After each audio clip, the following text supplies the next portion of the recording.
Good afternoon. I'm Mark Mitchell with the Lake Houston Economic Development Department, and I'm pleased that you're here with us today to talk about voting yes for the bond referendum. I've got Commissioner Morman here with me today, and he's agreed to share his thoughts on the importance of the upcoming bond referendum.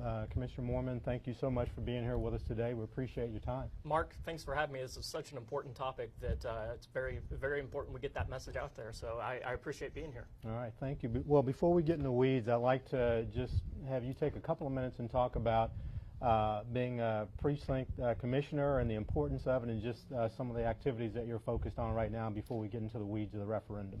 Yeah, absolutely. No, Precinct 2 is an incredible precinct. We're by landmass the largest precinct of all four of the commissioners' precincts. So we're very diverse as far as our people as well as our territory. So I like to tell everybody, and it's absolutely the truth, no 2 days are the same, something new every single day for us.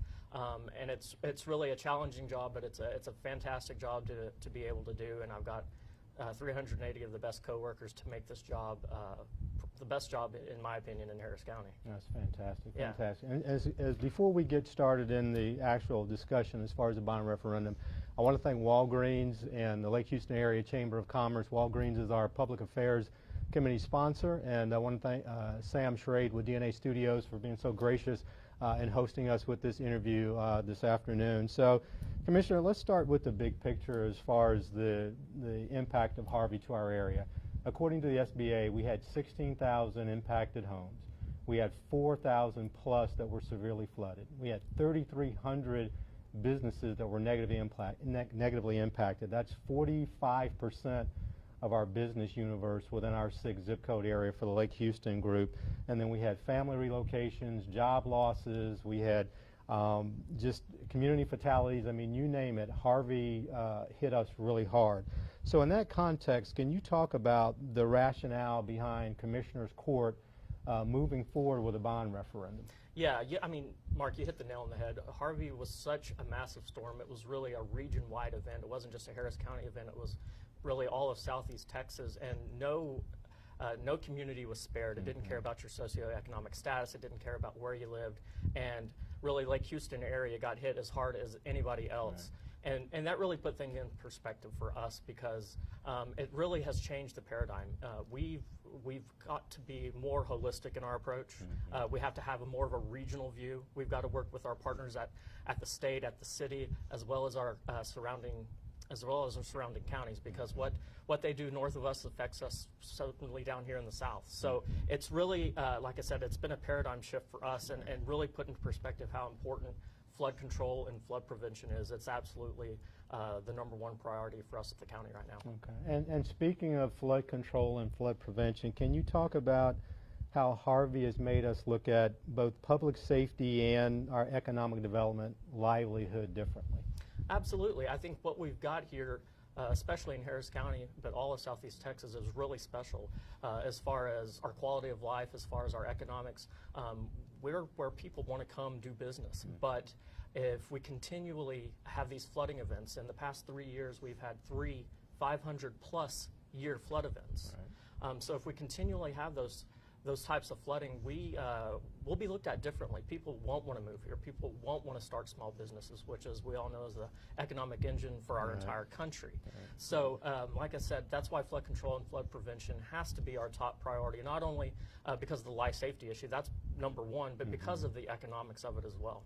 No, and I think part of that, too, we want to be really careful that we don't become the New Orleans of Texas, if you will. We've got an opportunity now to do something, and do something good for not just the Lake Houston area, but all of Harris County. So with that said, a lot of folks are talking about this being the most important vote that we've ever had in Harris County history. How do you feel about that statement? I've said that many times, so I believe it's absolutely the truth. This is the most important vote, at least in my lifetime, in the history of Harris County, and I believe that goes back well beyond my lifetime as well. I was talking to some folks down in Baytown at the paper there this morning, and they were asking about that and in the context of other elections, and I said, well, this is bigger than anybody's individual single election. This is more important than any of that. This is, in my opinion, the most important vote that we'll have in Harris County to date. And I think that's pretty telling when you look at the fact that all of the Commissioners Court soundly endorses this referendum. It's not segmented. It's everyone sees the value in us needing to move forward with this. It's completely bipartisan. There are 4 Republicans and 1 Democrat on Commissioners Court. We all agree that this is absolutely crucial. And we're all doing this with the knowledge that it is going to come with a tax rate increase, although albeit a small one, and I know we're going to talk about that probably either now or later, but that just shows the magnitude and the importance of this and how we all think about it.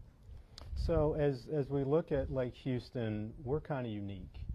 We've got, I heard this number 2 days ago, we've got 1.8 million acres that drains into Lake Houston from our entire watershed. And I still can't get my head around what 1.8 million acres looks like. Right. But there's only one control point in that entire watershed, and that's Lake Conroe. So all the other water is coming to Lake Houston uncontrolled. So in your estimation, as we think about that, and essentially us being the bathtub drain, how do we kind of look at the bond referendum and effectively make sure that the potential projects we've got benefit our area, not just now, but for the long term? And that's where I've really enjoyed working with the Chamber as well as the community at large. I think the campaign that we all put together, that y'all put together of DDG is absolutely fantastic because that hits the nail on the head. We have to have all 3 of those measures in order to alleviate the type of flooding that we just saw almost a year ago today. And that's crucially important. I mean, and it has to be sort of anything and everything, all above board, all 3 of those DDG, detention, dredging, and gates. And that goes back to working with our community partners and having this new approach of, okay, it's not them, it's not us, we're in this together. Right. So the mere fact that when we talk about gates on Lake Houston, well, we don't, for the longest it was, well, that's a City of Houston facility, let's let them deal with that, right? And so that has totally changed the way we're now thinking about things. We want to be partners with the city or the San Jacinto River Authority and all these projects, and I just want to say it again, how crucial the Chamber has been in its advocacy, and I'm thrilled to be able to work with such great partners like you guys at the Chamber. No, we truly appreciate that, and we truly appreciate your leadership relative to this tough time for us, because without your facilitation, a lot of the activities that we were pushing forward may not have had as much success, and that includes the relationship with Harris County Flood Control District. It includes the relationship with the other commissioners, and so that's been critically important for us. We've been a fairly squeaky wheel over the past 11 months, but without leadership like yours willing to push forward, it would have made it much more challenging for us to even get to the point where we are today, because I think as we endorse the bond, both from a Chamber and EDP perspective yesterday, along with our Harvey task force,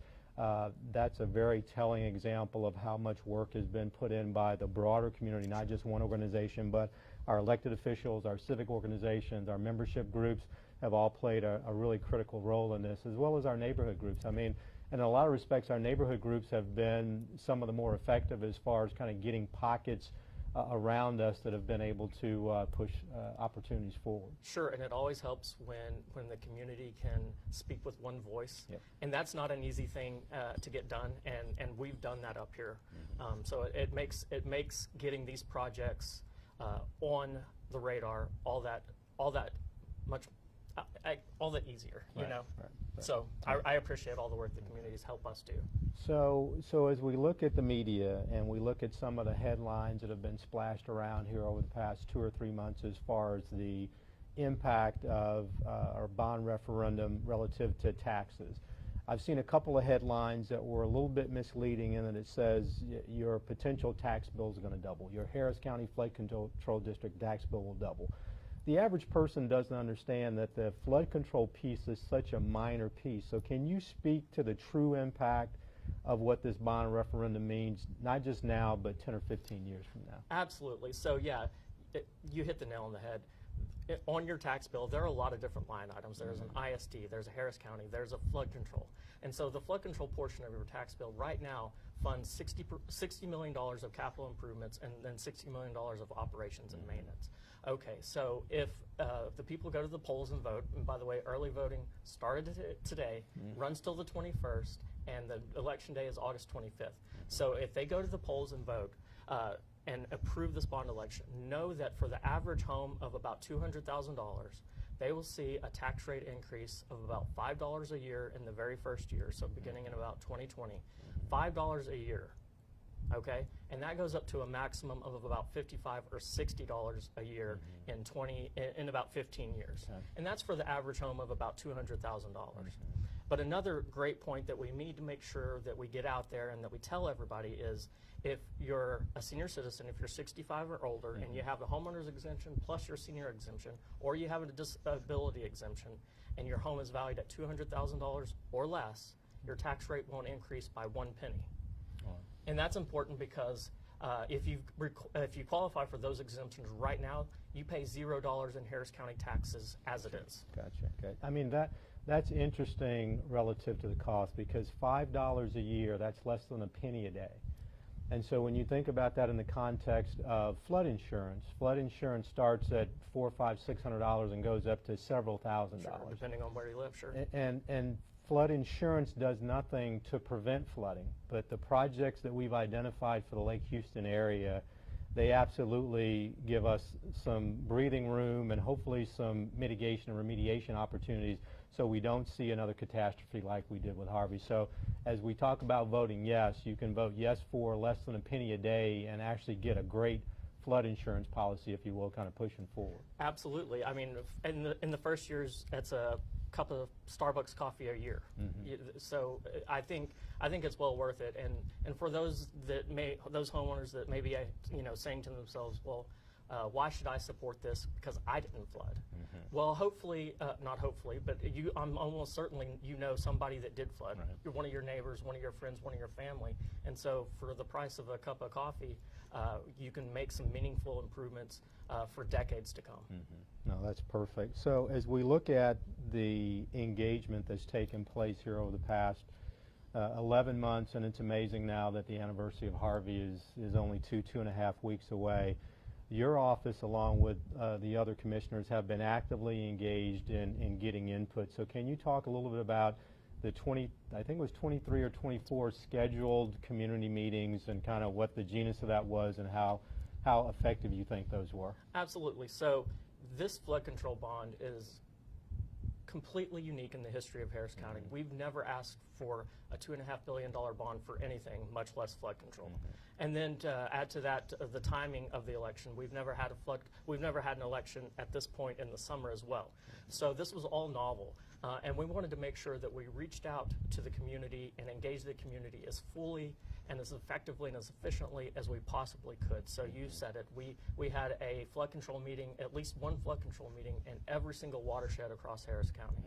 And the director of flood control recently gave a report at Commissioner's Court, and at each and every one of those meetings there was at least one member of Commissioner's Court, if not more. Oftentimes we had to post it as a meeting of Commissioner's Court because there was a quorum. There was at least 3 of us that attended. And that really, for me, put in perspective how important this is, not only to all of us on Commissioner's Court, but when we saw the public engagement, how the public came out and just engaged with us, the leaders on flood control, I think that put in perspective how important it is for everybody in the community. And I remind everybody, these meetings weren't window dressing. Right. We weren't doing this for show. We had real meaningful changes to the bond program based on the comments received at these meetings and over the flood control website and on the hotline. So for those that engaged, we really do appreciate it, because we weren't taking this for granted, and we want to make sure that we listen to the community and we do what's right by them. And that was really important for our area, as far as having you engage, having our other commissioners engage. Our area is unique in that we've got 3 precincts in the Lake Houston area. And so for us, it was very positive to have all of you engage with us, and specifically helping us coordinate and collaborate with the Harris County Flood Control District. So as we look at those projects, and you mentioned the DDG campaign, which is Dredging, Detention, Engage, can you talk to those projects and what you think they mean for us kind of long term? Absolutely. I think based on the input we received from the community, both outside of those meetings and within the meetings, really helped us develop and put DDG on the flood control bond program. We've been working with the City of Houston, and Councilmember Martin has been great to work with, and he's been a fantastic advocate for additional gates on Lake Houston, and I know he's scrapping and fighting for every city dollar that he can get to put in the project. But like I said, this is a new day of cooperation. We're not looking at this as, well, that's a city facility, flood control cannot help. Our residents don't care whose facility it is, they just don't want to flood anymore. And so that's the attitude that we're taking over at the county, and in particular in flood control. Okay, and you've touched on this a little bit already, but could you speak to how important it is, because there are still, I think, community meetings going on even up until this point. So can you talk about the importance of having a collective community voice and being able to work with our elected officials and the importance of that? Well, it's critical, and just because these 23 different flood control meetings across every single watershed have wrapped up, the engagement still has to be there. Because even after, hopefully, it passes on August 25th, even after the bond passes on August 25th, there still needs to be that engagement, that dialogue, because projects will drop out because they're either federally funded or for some other reason, and projects will be added to. So to continue to speak with that one community voice will be critical moving forward, because this is a long-term bond program. We're going to, these bonds will be programmed out over up to 15 years. So this is not a one-time dialogue, it's not a one-time conversation. We've got to continue to have these conversations as this bond program progresses over the next decade and beyond. Right, and I think if you could just speak at a high level about the flexibility of the bond. Some people were concerned about getting very granular on their projects, but that doesn't necessarily serve us, because we still have a lot of studies that need to come back. And can you talk to the flexibility that's needed to make sure that we do this right the first time? Yeah, absolutely. So flood control is committed to moving forward with a study of the entire San Jacinto River watershed, whether the bond passes or not. Now, what the projects that can be funded as a result of that study will absolutely depend on whether the bond passes or not. So if the bond passes, the more projects that will be able to be funded as a result of that study. So moving forward, it's absolutely critical.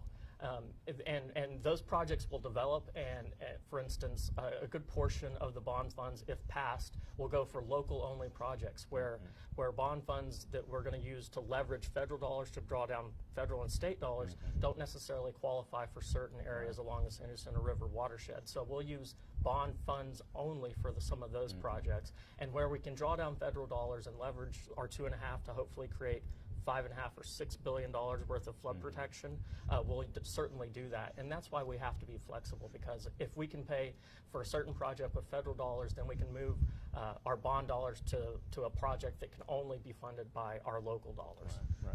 So we're getting the cue that we're having to wrap up, but I'd like to walk away with one more thing before we stop. What, from a voter perspective, what's the one thing that you want to make sure they understand as we compel them to go out and vote yes for the bond referendum? First of all, go vote early. Like I said, early voting starts today. If you don't know where your early voting location is, go to harrisvotes.com. That's the county clerk's website. You can find voting locations and hours. And just remember, the tax rate increase for the average homeowner is going to be about a cup of coffee a year in the first few years, and then up to $60 a year in the final years after that. So I think the bang for the buck is certainly there. For a cup of coffee a year, we can potentially have about $6 billion in flood control projects for Harris County, and I think that's well worth it. All right, Commissioner Morman, thank you so much for you, making Mark. time for us. I want to thank Walgreens. I want to thank DNA Studios. I want to thank the Lake Houston Area Chamber of Commerce Public Affairs Committee for making this all possible today. We'll keep everybody posted on the activities and updates relative to the referendum, and thanks for joining us this afternoon.